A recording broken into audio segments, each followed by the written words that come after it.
अमित शाह की एक चिट्ठी से मचा सियासी भूचाल। बाहुबली ब्रजेश सिंह के बेटे की एंट्री पर लगी मुहर। जौनपुर से वाराणसी तक बड़ी हलचल। धनंजय सिंह भी हुए अलर्ट। पूर्वांचल में शुरू हुई वर्चस्व की नई जंग। ब्रजेश सिंह ने चल दिया बड़ा दाव। सिद्धार्थ सिंह को लॉन्च करने की तैयारी तेज। क्या बदल जाएगा समीकरण? ब्रजभूषण की भी एंट्री। जिस पूर्वांचल को यूपी की सत्ता तक पहुँचने का किला माना जाता है, वहाँ बहुत बड़ा खेल होने लगा है, क्योंकि पंचायत चुनाव अभी दूर है, लेकिन राजनीतिक मोहरें अभी से सजने शुरू हो चुकी है। ऐसे समय में गृह मंत्री अमित शाह की एक चिट्ठी ने पूरे पूर्वांचल में नई चर्चा छेड़ दी है, क्योंकि काशी में श्री जगन्नाथ मंदिर पुनर्निर्माण कार्यक्रम को लेकर भेजी गई ये चिट्ठी सीधे ब्रजेश सिंह के नाम पहुंची। और उसके बाद से राजनीतिक गलियारों में सवाल उठने लगे कि क्या ये सिर्फ शुभकामना संदेश है या फिर इसके पीछे कोई बड़ा राजनीतिक संकेत भी छिपा है। क्योंकि जिस समय ये चिट्ठी सामने आई, उसी समय ब्रजेश सिंह और उनके बेटे सिद्धार्थ सिंह की जौनपुर में बढ़ती सक्रियता भी साफ दिखाई दे रही है।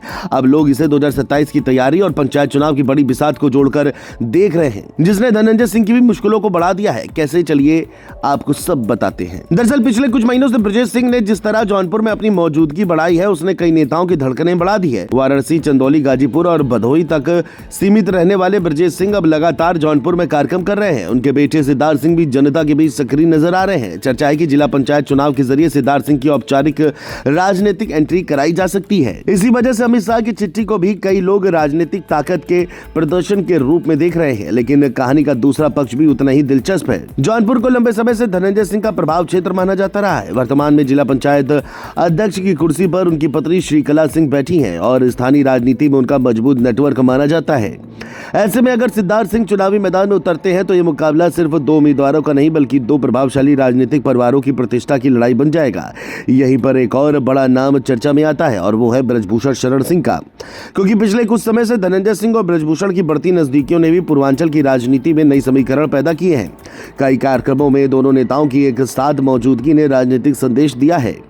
दूसरी तरफ ब्रजेश सिंह अपने अलग शक्ति केंद्र को मजबूत करने में जुटे हुए हैं। ऐसे में चर्चा यह भी है कि पूर्वांचल की ठाकुर राजनीति अब अलग अलग धड़ों में बढ़ती दिखाई दे रही है। एक तरफ धनंजय और ब्रजभूषण की नजदीकियां चर्चा में है, तो दूसरी तरफ ब्रजेश सिंह अपने बेटे को लॉन्च कर नई राजनीतिक ताकत खड़ी करने में लगे हैं। इस पूरे घटनाक्रम पर लखनऊ भी नजर बनाए हुए है। राजनीतिक जानकार मानते हैं कि मुख्यमंत्री योगी आदित्यनाथ पूर्वांचल के हर बड़े राजनीतिक बदलाव को बेहद करीब से देखते हैं। जौनपुर, वाराणसी, गाजीपुर और आसपास का इलाका 2027 के लिहाज से बेहद महत्वपूर्ण माना जा रहा है। ऐसे में कौन किसके साथ खड़ा है और कौन अपनी राजनीतिक जमीन बढ़ा रहा है और कौन किसके प्रभाव क्षेत्र में सेंध लगाने की कोशिश कर रहा है, ये सब सत्ता और संगठन दोनों की नजर में है। अब सवाल यही है कि अमित शाह की चिट्ठी के बाद ब्रजेश सिंह का अगला कदम क्या होगा?